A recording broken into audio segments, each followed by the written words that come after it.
Now, Claire does admit that she, one time, wished her son hadn't survived after she was given that news. This is a year on, though, and here she is. Couldn't be happier. Look at him, and he's just adorable. We've all been having a little play and a little hold. Hello, Theo. This morning, Theo. You're going to high-five Ruth again? Should we do a high-five? Go on. Let's do How high-five. old is Theo now? How old is he? Theo is coming up to a year corrected. He was born on the 18th of January by emergency C-section last year, but he was actually due on March the 29th. Lovely. Yeah. Now, your whole experience... He's so funny. Your whole experience... you write this blog, right? Yes. What did you write on your blog last night? OK, so my blog is called mumonadifferentpath.wordpress.com, and I started it very much in the eye of the storm because I wanted to chart how far I would come with my feelings, because I was very devastated at the time, and I knew I wouldn't always feel that way. Last night I wrote on the blog that it was best to be honest, and that's what I've always been, because I know that there's going to be mums after me that will have a diagnosis, and actually more, because there's new tests coming in next year that are 100% accurate, not 85% accurate like they are now. So had you had the test? I had the tests that are 85% accurate now. So Theo essentially, for want of a better phrase, slipped through the net. So I didn't know. And actually, when he was born into NICU, they didn't know either. No. They only found out through a blood test, because he was actually... Despite being born in moderately poor condition, he didn't have a heart defect.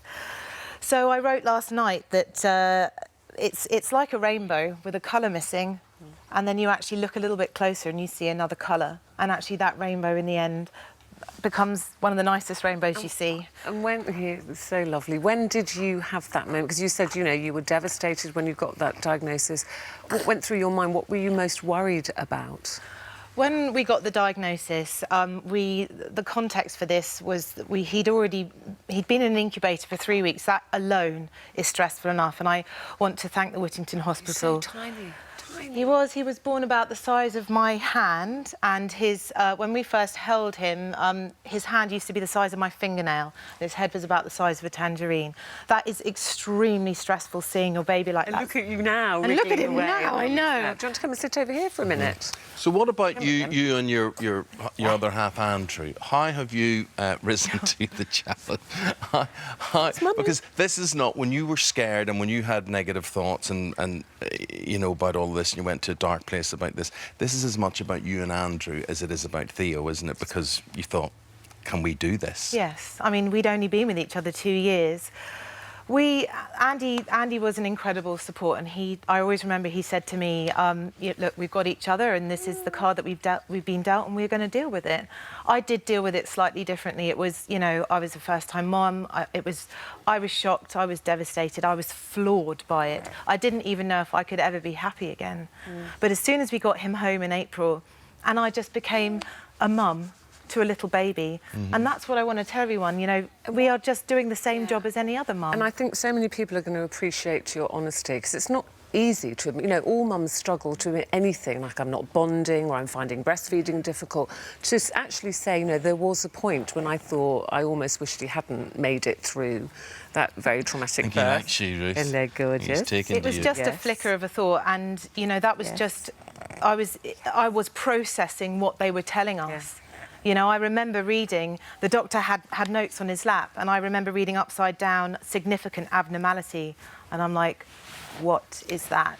And your life goes from one track to the other, and it's the jump from that to that. That took me a very long time. And when you say that rainbow moment, was there a particular moment that you had that something you looked at him and just saw something different?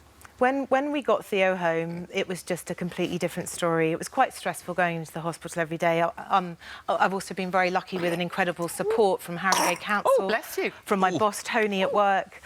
But for me, it's the bedtime routine. It's when he first smiled. It's just being his mum. Would you have more children, Claire? Oh, I can't wait. Yeah? I think Andy's a bit nervous about that, but, you know. But Claire, we've all got to think about this. Theo may be the last generation of Down syndrome because of these tests. Yes. That does upset me, because I think we're heading into a dangerous world of eugenics, and why should we decide who gets to be born? And I wrote in my last blog piece last night, nobody knows what their baby's going to be like until they are born. And Andy said to me, don't write him off. He's not his diagnosis. And, you can see he's not his diagnosis. If someone had told me a year ago, or if I'd seen someone on television like me, that it's going to be like this, I wouldn't have worried so much. I can tell you Well, I think that. you've made a lot of people loving, the idea of motherhood and seeing little Theo there. Thank you, Claire. Thanks, Theo. Thank you, Theo. I'll see you again. We've got to go to the weather, Theo. We're going to be back after this. Don't go away.